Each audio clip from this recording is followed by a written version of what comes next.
Bueno, hola, ¿qué tal? Em, Hoy no tengo asistente, así que no tengo ni idea si está saliendo bien el audio. Mi asistente cada vez se raja más y me dice, bueno, vos arreglate, entra, vos tenés la llave, así que entra al departamento. Bueno, por lo menos sale bien el audio, a que alguien me conteste si el audio sale bien. Bueno, hoy, muy bien, gracias Mirta Moralejo que me contesta lo del audio. Bueno, dale, Adrián también. Bueno, perfecto. Hoy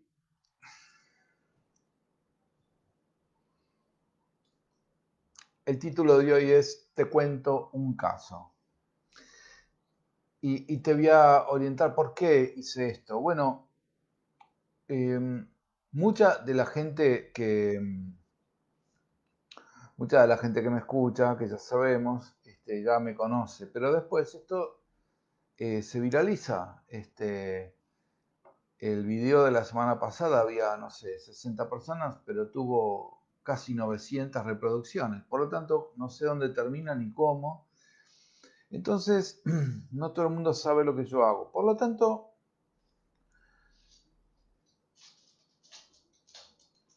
te cuento.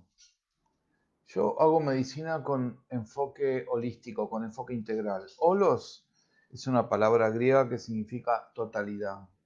¿Y qué significa esa totalidad para enfocar al ser humano? Bueno, observar al hombre y tratarlo desde una visión del hombre bastante compleja, como compuesto por 7 cuerpos. Para resumirlo, porque hay 4 cuerpos espirituales, para resumirlo, cuerpo físico, emocional, mental y espiritual. Cuando empecé a dar las charlas, estas desde el 26 de marzo de este año, bueno, fui más o menos mechando, pero hace muchos jueves que estoy hablando todo sobre el plano emocional mental. Entonces estuvimos muchos jueves con esto de estos planos emocional y mental, y por lo tanto no abordamos ni el plano espiritual ni el plano físico. En el plano espiritual nos faltan un montón de cosas, ¿eh? He hablado bastante poco sobre la meditación, la muerte, la reencarnación, la visualización. Todo esto tiene sus bemoles y todo esto tiene sus explicaciones. Por lo tanto, son temas pendientes.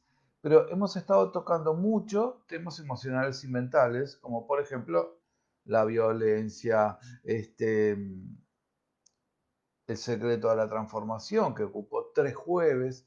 Entonces, me di cuenta que faltaba un poco, estaba un poco desequilibrada en contra de la parte física y de la enfermedad, que es de lo que yo trabajo. Entonces, hoy decidí contarles un par de casos y utilizar estos casos para explicar. Recuerden entonces, la medicina holística enfoca al hombre como una totalidad física, emocional, mental y espiritual.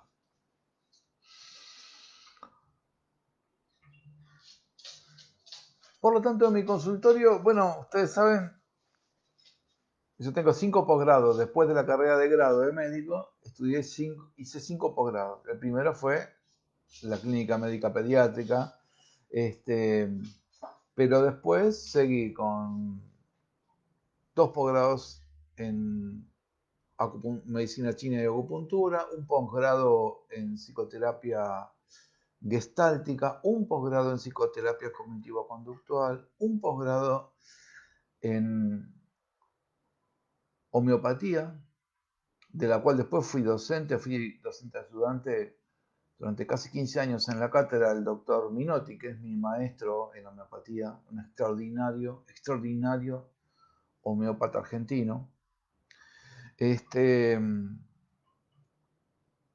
Entonces, mi consultorio tiene como 3 grandes grupos de pacientes. Si yo tuviera que resumirlo, serían como 3 grandes grupos de casos, de casuística.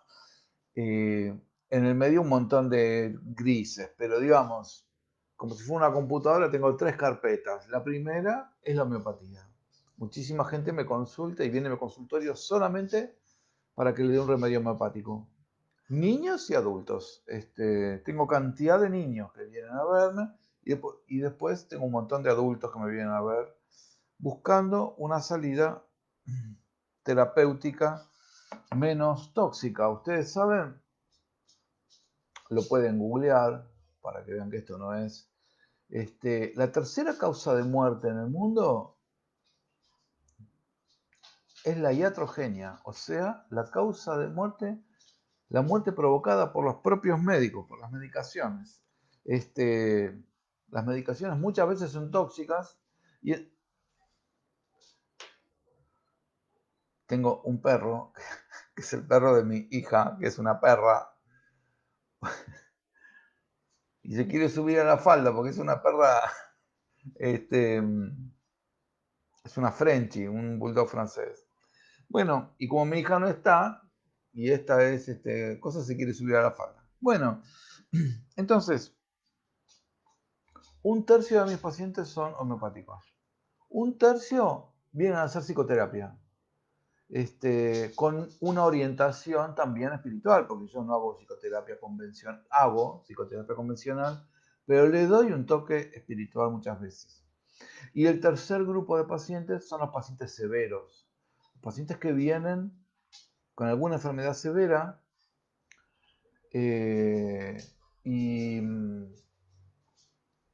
y buscan alguna otra forma de exploración y de tratamiento de su enfermedad. Entonces, sobre esos casos es donde más, porque de psicoterapia y de mundo emocional mental ya hablé mucho, entonces les quiero contar casos de lo que es el enfoque holístico en un par de ejemplos. Para esto, a todos aquellos que les interese, ustedes saben, siempre muestro un libro. Este libro se llama Camino a la Sanación. Sanar la mente para curar el cuerpo. Ediciones Grupal, que es la editorial que tiene todos mis libros y que va a sacar mi 4.º libro el año que viene. Y acá tengo las técnicas, casi todas, que yo utilizo en el consultorio para explorar el sentido existencial de la enfermedad. Ahora les voy a explicar qué es esto. Cuando viene un paciente con una enfermedad severa a mi consultorio, bueno, lo primero es ponerle nombre y apellido. Siempre le digo lo mismo. La enfermedad tiene que tener nombre y apellido. Esto lo aprendí en medicina y es cierto. Hay que encontrarle un nombre y un apellido. Hay que encontrarle qué tiene el paciente, qué es lo que le está pasando y cómo se puede tratar. Ok. Una vez que el paciente fue estudiado y que le pusimos nombre y apellido a su enfermedad y que se instala un tratamiento inicialmente médico, convencional,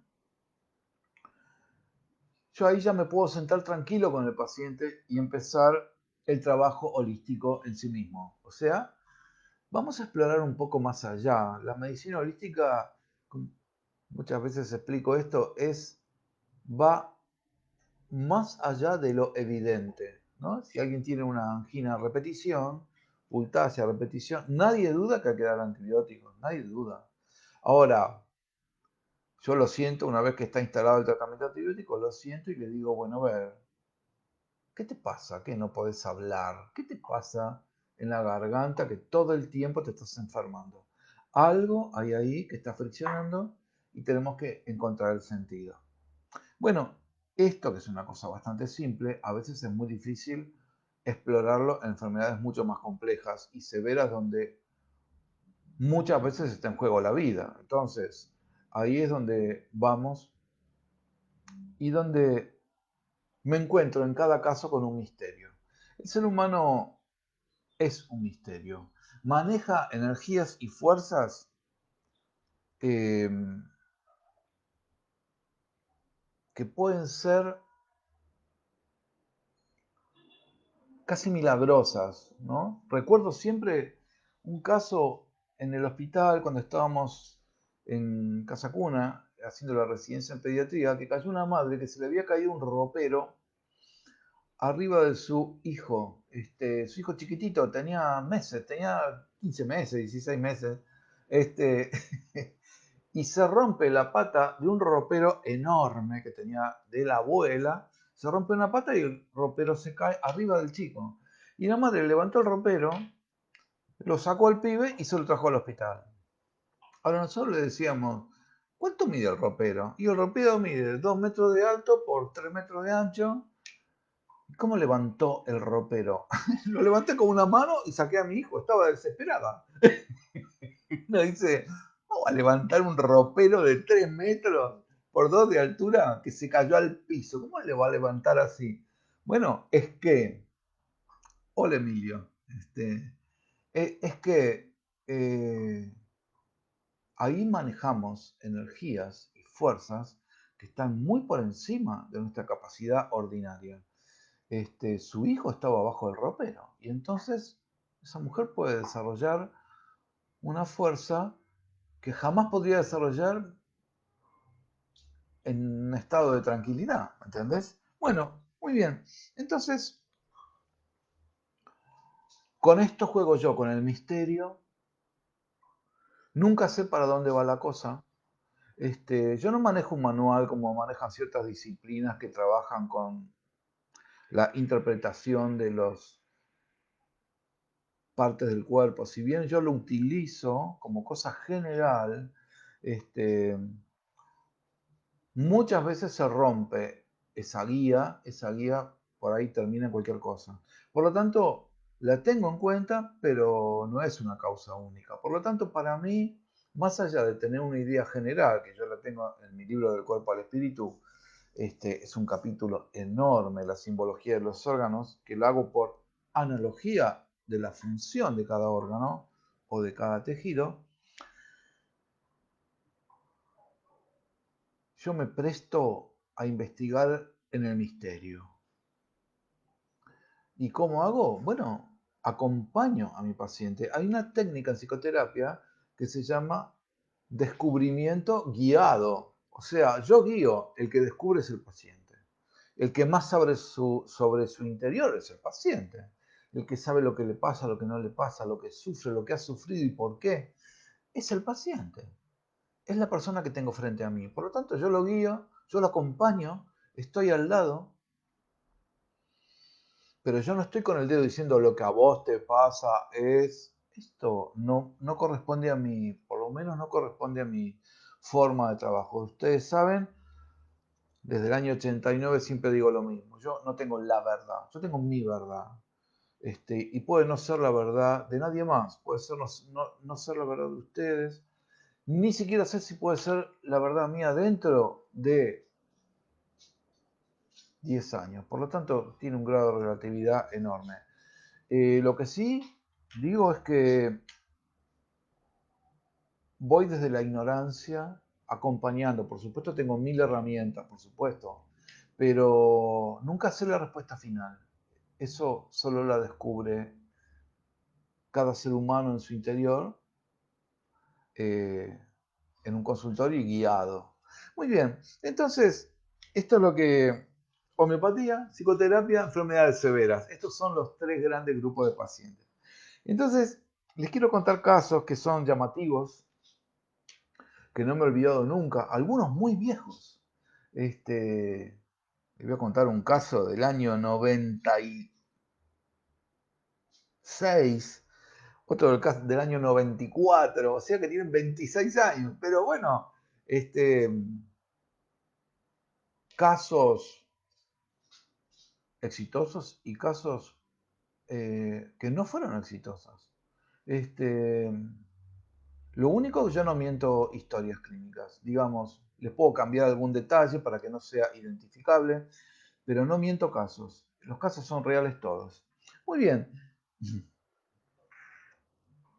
Una cosa muy interesante me pasó hace muchos años. Miren, no anoté la fecha. Me vino a ver un señor que ya tenía en ese momento 60 y pico de años. No, 62, no, 60 años tenía. Porque le voy a explicar qué había pasado. A los 59, antes de cumplir los 60, hace un ataque isquémico transitorio. ¿Qué es un ataque isquémico transitorio? Es como un ACV, como un... antes se le decía, fueron cambiando de nombre, ¿vieron? En medicina van cambiando de nombre muchas patologías. Otras siguen siendo antiguas, antiguas del año del pedo. Por ejemplo, la medicina hipocrática. Hipócrates hablaba de los 4 humores, porque decía que eran todo un tema de líquidos, ¿no? Y hablaba de que el ser humano tiene 4 humores y que del equilibrio de esos humores surgía la salud perfecta. Y el humor viene de humus, de la tierra, de la humedad de la tierra. Fíjense, desde ahí viene la palabra humor. Todavía seguimos hablando de la palabra humor. Tiene buen humor, mal humor, como si estuviéramos hace 2600 años. Sin embargo, seguimos hablando de buen o mal humor. Uno de los 4 humores era la flema, ¿no? Por eso el carácter flemático de Hipócrates viene desde esa época. Y la flema era todos los líquidos que hay en la parte rinosinusal. Y hasta el día de hoy la gente sigue, los médicos seguimos hablando del flemón periamigdalino que está alrededor de la amígdala, que no es un flemón, no es un conjunto de flemas, de líquido, es pus, es un absceso. Pero seguimos hablando de flemón periamigdalino. Y muchas veces en la boca hablamos de que tuve un flemón dentario, un flemón.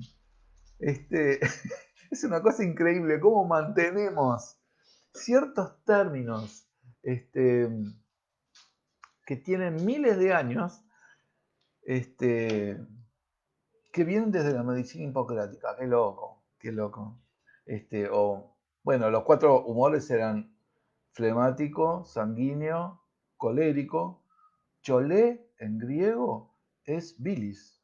Por eso todo lo que se escribe se dice colé, pero se escribe con CH. Y por eso todo lo que tenga que ver con la vesícula o la vía biliar arranca con cole, por eso la inflamación es la colecistitis, cuando se opera y se saca es una colecistectomía. Colérico es porque la bilis se pone como loca. Melancólico significa bilis, porque cólico viene de cholé. Melancólico significa melanos y cholé, o sea, bilis negra, eso es melancólico. Negro es melano es negro, por eso melanoma es un tumor de la piel que es negro. Y melancólico es bilis negra. Bueno, digresión otra vez, disculpen. Bueno, vino a verme un señor con un ataque isquémico transitorio, había hecho todos los síntomas de un ACV, lo internan, pero al día siguiente ya no tenía nada. Esto se llama un ataque isquémico transitorio. Empezamos a trabajar con él, y se quedó muy mal con esto. Empezamos a trabajar y trabajamos varios, porque además él estaba trabajando otras cosas. Estaba trabajando porque se estaba retirando, era un alto dirigente de una fábrica muy grande automovilística. Y entonces, en un momento me dice lo siguiente, estábamos trabajando su retiro, porque era un tipo que vivía trabajando, entonces retirarse era un gran trauma para él, un gran conflicto. Y entonces de golpe me dice, porque cuando lo mataron a papá, y yo que estoy escuchando, y siempre estoy con el oído alerta de lo que están diciendo, digo, ¿cómo lo mataron a tu papá? Claro, me dice, cuando yo tenía 10 años, mi papá era sindicalista, vivíamos en el interior del país, y era la época de Perón, y mi papá no estaba de acuerdo con el sindicalismo peronista, estaba en desacuerdo.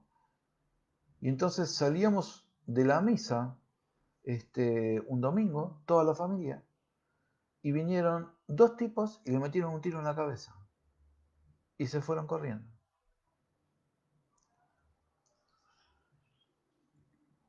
¿Un tiro en la cabeza? Le digo. Sí, un tiro en la cabeza. ¿Qué edad tenía tu papá cuando se murió? 59 años.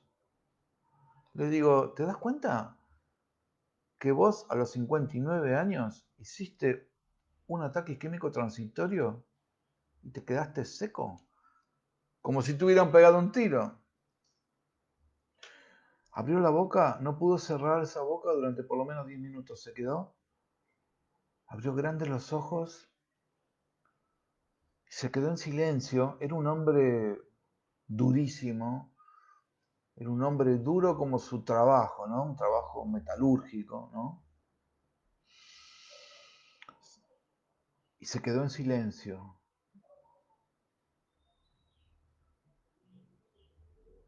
Repitió exactamente la misma edad, de una manera atenuada, lo que le pasó a su padre. Él no murió y no quedó con secuelas, pero sí tuvo un ataque sobre su cerebro, como fueron dos balazos que mataron a su papá. Esto no es infrecuente. Miren, yo me acuerdo cuando estaba haciendo mi residencia en pediatría, cuando uno hace la residencia va rotando 4 meses en varios servicios. El hospital Pedro de Elizalde es un hospital que tiene casi todos los servicios, incluido un servicio de infectología. Y cuando me tocó rotar por infectología, me tocó estar 4 meses en la sala de meningitis. Meningitis en pediatría es una patología importante, por lo tanto había una sala específica de meningitis y la dirigían dos médicos. Uno de ellos tenía un cuaderno, era impresionante, se llamaba Touceda, ya falleció. Fue uno de los que me generó las primeras inquietudes sobre algo que va más allá de lo evidente. Él decía, todo bebé o todo niño que tiene una meningitis, hasta ahora, todos tienen un antecedente de padres o abuelos que han tenido algún problema cerebral o han tenido una ACV, un tumor, alguna cosa cerebral han tenido, padres o abuelos. Y entonces cada paciente que entraba nuevo, cada bebito, cada chiquito con una meningitis, ahí iba Touceda, iba a investigar qué había pasado con sus ancestros hasta la segunda generación, hasta la tercera generación. Es más, él seguía la línea de dos psiquiatras, padre e hijo, que se llamaban Castellá, que decían que incluso se puede programar in útero la, la enfermedad, ¿no? Así que fíjense qué loco, ¿no? Este paciente mío que repitió una patología frustra, a su padre le costó la vida, a él no, ni siquiera le dejó secuelas. Sin embargo, a la misma edad hizo una patología aguda cerebral que lo dejó inconsciente. Al día siguiente se recuperó, pero a la misma edad que el padre le meten 2 tiros en la cabeza. Muchos niños con meningitis han tenido padres o abuelos con trastornos en sus cerebros, en sus cabezas.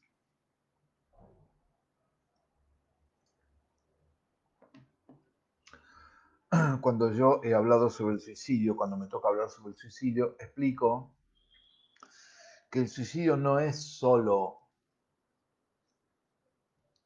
una forma de matarse. El suicidio es una enseñanza para los que vienen después en la familia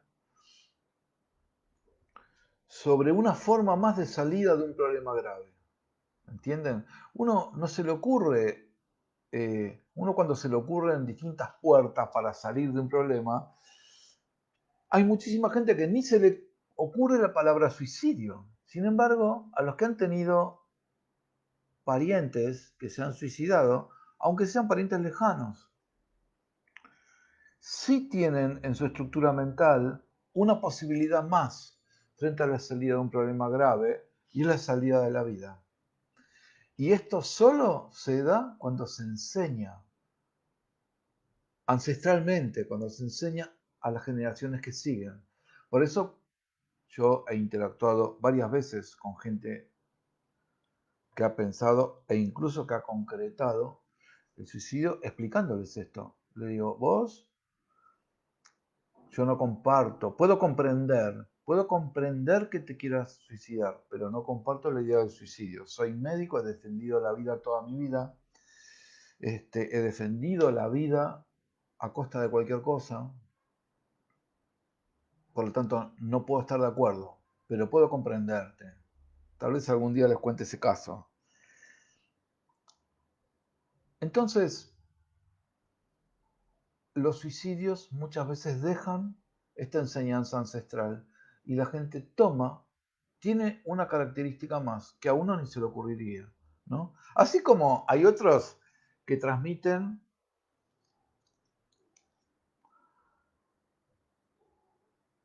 la delincuencia como una salida. Una vez atendí a un abogado penalista que atendía a una famosa delincuente argentina, pero no solamente a ella y a sus 3 hijas, que eran todas chorras. Y entonces me decía, me abonan, o sea, tienen un abono mensual conmigo, porque siempre estoy yéndolas a sacar, yendo a sacarlas, nunca me olvido de eso. Hay, hay familias enteras de mujeres que mueren de cáncer de mama. Entonces, esta nota se llama Lo mismo que papá. Yo lo publiqué ya una vez en las redes. Hice un artículo que se llama Lo mismo que papá por este señor. Pero digamos, uno podría decir lo mismo que mi mamá o que mi abuela o que mi tía. Hay familias enteras donde hay líneas enteras de sucesión donde todos mueren de cáncer de mama o de alguna forma de cáncer. ¿Y esto qué significa? ¿Es genético? Miren, hoy la genética no es que esté cuestionada, es que no hay, lo que está cuestionado es el determinismo genético, ¿no? Lo que sí, hay una tendencia hereditaria, sin ninguna duda puede haberla. Ahora, tiene que haber un disparador para despertar ese gen para que se manifieste y se concrete en una enfermedad física. Porque está claro. Hoy se hacen los marcadores genéticos para cáncer de mama, por ejemplo. Le pasó a Angelina Jolie, que hizo toda su investigación, y entonces, ¿qué hizo? Se sacó las glándulas mamarias porque ella tenía marcadores genéticos de una posible expresión genética como un cáncer. Ahora, lo que es increíble es que todavía sigamos hablando de determinismo genético frente a esto. Porque mi pregunta es la siguiente. ¿Es verdad que hay un montón de personas que tienen cáncer de mama y que les hacen la expresión genética y aparece? Y entonces ahí confirman en base a lo que ya tienen, ¿no? Confirman lo que ya creen. Ahora, mi pregunta es al revés. Mi pregunta es, si le hacemos un mapeo genético a toda la población de mujeres, ¿cuántos tienen los mismos genes para manifestar cáncer de mama y nunca lo manifiestan? Esta es la pregunta del millón, que la ciencia no la contesta, ¿no? Entonces, claro, se quedan con lo evidente. Tiene cáncer de mama, hagamos los marcadores. Ah, están los marcadores, mirá vos. Y su hija también los tiene. Y sacate las tetas, porque es probable que puedas tener cáncer de mama mañana. ¿Qué? Esto es una locura. Desde el punto de vista de la epigenética, es una locura plantear eso. Sin embargo, todavía se sigue planteando. La epigenética es la ciencia que dice que por encima de la expresión genética hay un montón de factores que modulan esa expresión. Mentales, emocionales, nutricionales, ambientales. Entonces no es solo tener un gen, es tener un gen más una situación personal o ambiental gatillo para la expresión de ese gen. ¿Me seguís? Por eso hoy hay un intento, no solamente el proyecto Genoma Humano, del cual yo ya hablé cuando expliqué lo de la epigenética, búsquenlo en no sé si fue abril o mayo. En YouTube hay un canal mío, buscan Rogelio Dovidi y aparece un canal y ahí están todos los videos juntos de los jueves de Facebook. Y busquen epigenética y van a encontrar. Entonces, no todos los que tienen una expresión genética, una tendencia genética, van a desarrollar la enfermedad. Sépanlo. Y hoy el proyecto Genoma Humano ya se hizo. Ahora quieren hacer un proyecto Epigenoma Humano. Porque hay un montón de cosas que pueden frenar la expresión de un determinado gen. Por lo tanto, estamos en el siglo XXI. Decirle a una persona que solamente por tener los genes hay que operarlo y sacarle las glándulas mamarias, hoy es una locura. Hablen con cualquier epigenetista y le va a decir lo mismo, no es que se lo diga yo. Recuerden, yo no tengo la verdad, yo tengo mi verdad. Vos tenés los genes, ¿te asusta esto? ¿Te lo querés sacar? Sácatela. Muy bien, entonces lo mismo que papá fue un artículo que ya publiqué hace tiempo, eh, donde lo que quería contarles es esto, cómo a veces se van reproduciendo este señor con su ACV, con su ataque isquémico transitorio, las meningitis, los cánceres de mama, los suicidios. Hay familias enteras con historia de suicidios. Hay pueblos que tienen enorme cantidad de suicidios porque se va transmitiendo y entonces hay una cosa, digamos, del medio social donde la puerta del suicidio se abre. Una cosa increíble.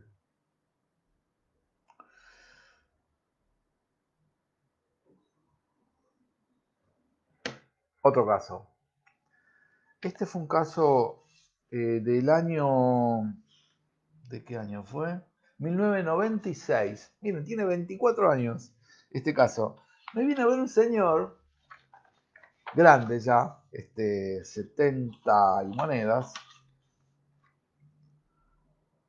director de una empresa, súper formado, 2 títulos universitarios distintos. Característica llamativa, cumplía el mismo día que yo, o sea que era un sagitariano, cumplía el 1 de diciembre igual que yo. Bueno, empecé a tratarlo porque tenía un cáncer de próstata muy avanzado. La estimación ecográfica del peso era 356 gramos. Imagínense 350 gramos de carne picada, imagínense eso, ¿no? Era un tumorazo.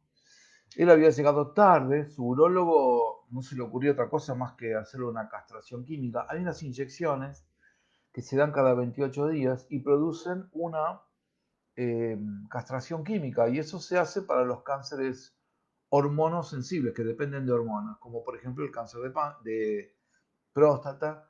Algunos cánceres de mama también se hace lo mismo. Muy bien. Entonces empezamos a trabajar con él. Él era todo mente, porque todos sus dos estudios universitarios eran exactos, de ciencias exactas. Así que era una cabeza, él vivía del cuello para arriba. Entonces, pero van a ver por qué les digo esto. Entonces, eh, empezamos a probar, yo en este libro cuento, en Camino a la Sanación, parezco un vendedor de colectivo. Bueno, en este libro cuento que yo tengo un montón de técnicas distintas. Por ahí por una no anda, entonces me meto en otra. Y si en esa no encuentro nada, me pruebo otra. Y así voy probando distintas formas de llegar,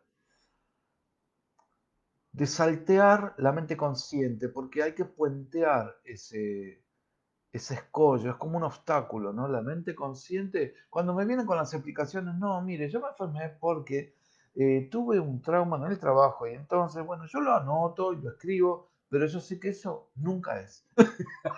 Si fuera eso, ya estaría curado, ya estaría resuelto el tema, pero normalmente no es. Lo que el paciente me explica, normalmente no es. Yo lo tomo, lo escucho, pero normalmente lo pongo muy entre paréntesis porque normalmente no pasa por ahí. Entonces hay que ir puenteando de distintas técnicas. Empecé a probar con él y la verdad que no andaban, había un montón de cosas que no andaban. Hasta que un día le enseñé una técnica china de, esto creo que lo conté, una técnica china de respiración curativa. Los chinos tienen, el taoísmo curativo tiene una técnica que se llama los 6 sonidos curativos.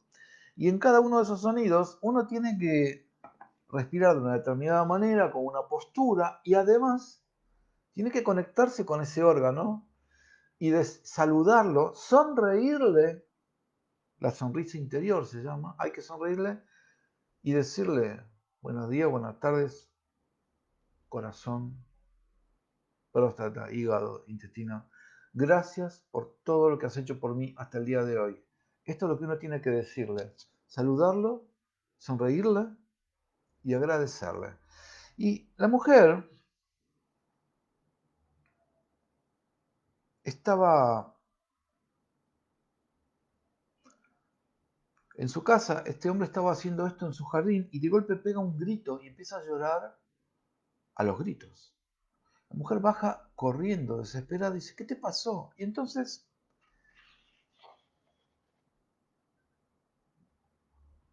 dicen, fíjese, porque esto lo anoté textualmente. Entonces él decía,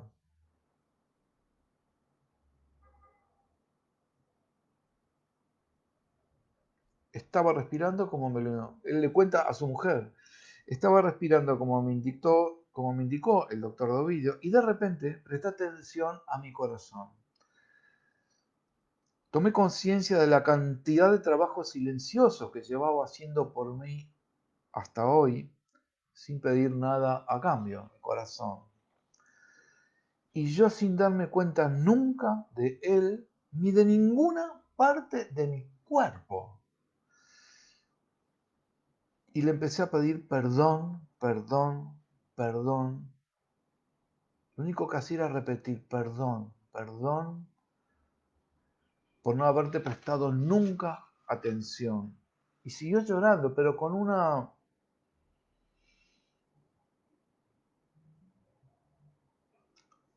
emoción del reencuentro, ¿no? Y del sincero arrepentimiento. Este hombre tenía 70 años y jamás le había prestado atención a su cuerpo. Él no había sido operado, simplemente le estaban dando esta serie de inyecciones para ver qué hacían después. Un mes después, viene y me dice, el PSA, el antígeno prostático, había caído de 100 a 2. De 100 a 2. Entonces fue a ver el urólogo. El urólogo dice, hay que hacer una ecografía ya. Cuando van a hacer la ecografía, el ecografista dice, qué bien operado que está. Dice, ¿cómo operado? No estoy operado. No me operó nadie. Entonces empiezo a calcular. Recuerden, era una próstata que tenía un tumor de 356 gramos. Dice, la próstata actual pesa más o menos 40 gramos. Había desaparecido el tumor, había desaparecido. La disminución era tan enorme que el urólogo no creía y le manda a hacer una tomografía.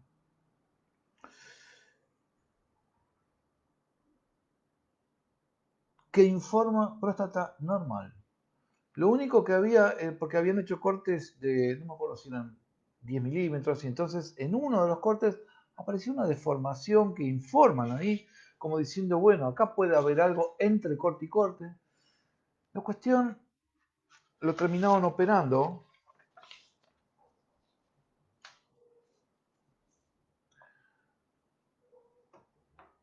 y se lo consideró curado. El urólogo le decía que para él había llegado, se había subido a un tren de curación vagón, del furgón de cola de ese tren, porque decía la verdad, esto no daba para más. Sin embargo, este señor terminó siendo operado.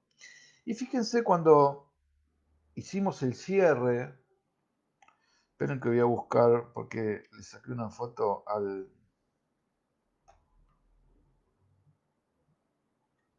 Acá está. En el cierre, él era un científico y entonces hace un esquema de qué es lo que había aprendido en el trabajo que hicimos en el consultorio, ¿no? Y entonces me dice, primero el contacto con el tumor. Yo creía que el tumor había que destruirlo, hacerlo mierda y nada más. Típico de nuestra cultura, donde aparece un problema y el problema hay que eliminarlo. Bueno, él decía, el contacto con el tumor, todo lo que aprendí con ese tumor fue increíble. La experiencia en el jardín, que es todo lo que les acabo de contar, el descubrimiento de la mente, no del cerebro, del poder que tiene la mente para enfocar, para visualizar, para transmitir la curación. No olviden que cada pensamiento es tomado por las células de todo el cuerpo como una orden. Por lo tanto, si yo empiezo a pensar sostenidamente durante el día una idea como soy fuerte, soy sano, me estoy curando, las células toman esto como una orden. Entonces el descubrimiento de la mente, yo tenía mi cuerpo olvidado, esto es lo que pone él, que yo lo anoté en la historia clínica, yo tenía mi cuerpo olvidado. La diferencia entre sanar y curar, etc. Un científico puso eso, porque claro, él era un científico.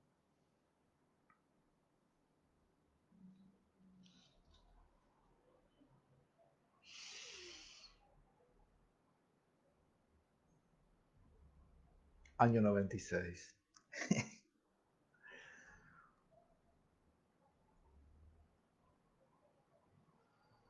2 años antes, una vez, yo trabajo con un psiquiatra desde el año 93, que lo conocí cuando trabajábamos en adicciones, en la medida de seguridad educativa, que trabajamos para el Ministerio de Educación.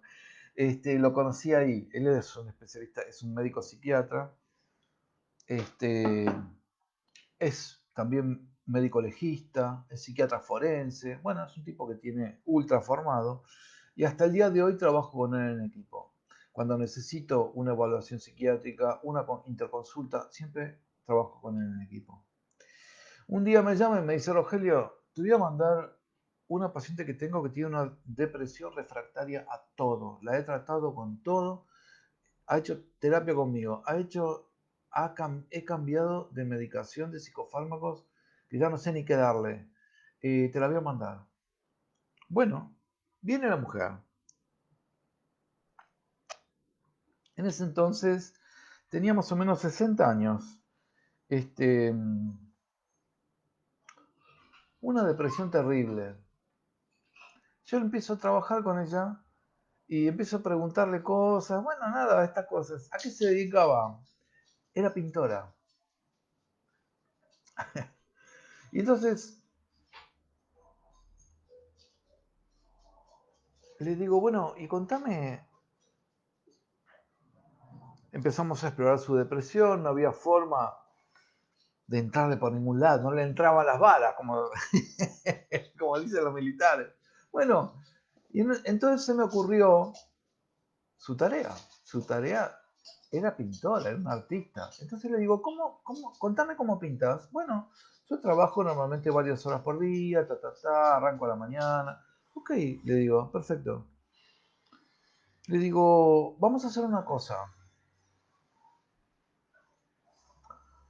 De todo el día que pintas, yo quiero que arranques con una tela en blanco y todos los días durante, por ejemplo, media hora o 40 minutos, eh,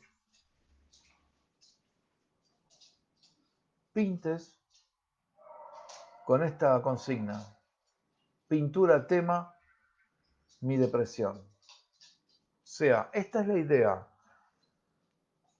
lo que yo tenga en mi interior, lo que me surge en mi interior como artista, lo voy a tirar en la tela, en esa tela en blanco. Media hora, 40 minutos. Terminás eso, guardás el cuadro, ponés el que estabas pintando y seguís pintando lo que siempre pintás. Pero todos los días como si fuera un remedio. Quiero que saques tu depresión y la tires en la tela.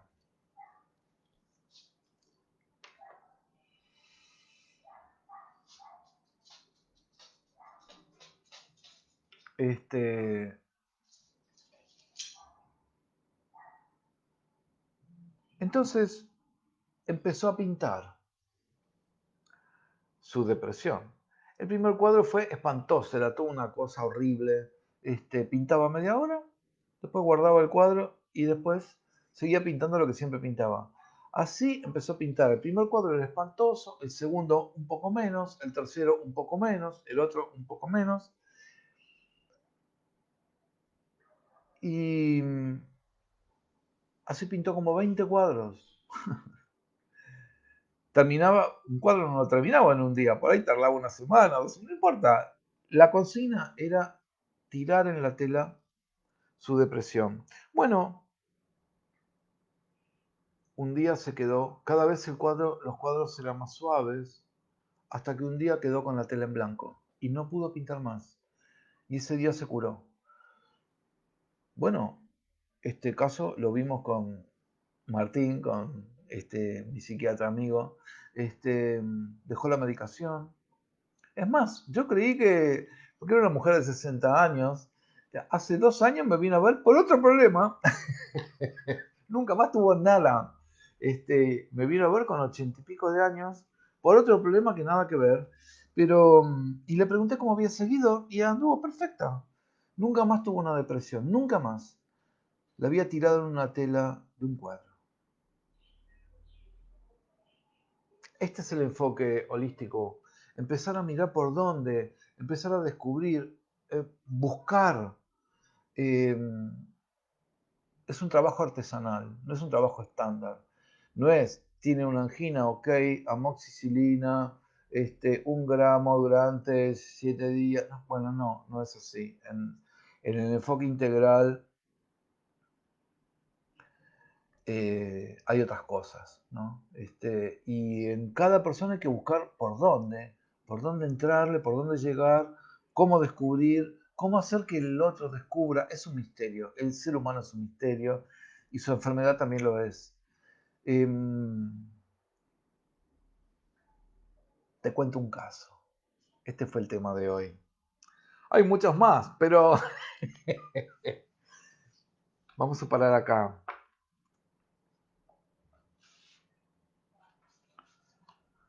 Recuerden, yo no tengo la verdad. Tengo mi verdad. Hay casos que se han muerto, cantidad. He acompañado a morir a mucha gente muy querida por mí. Este, pero también hay gente que se ha curado. O hay gente que con un pronóstico de 3 meses ha vivido 5 o 6 años. Con lo cual, un verdadero presente, como presente es un regalo, ¿no? El presente es un regalo, ¿no? Al regalo se le dice presente también. Bueno,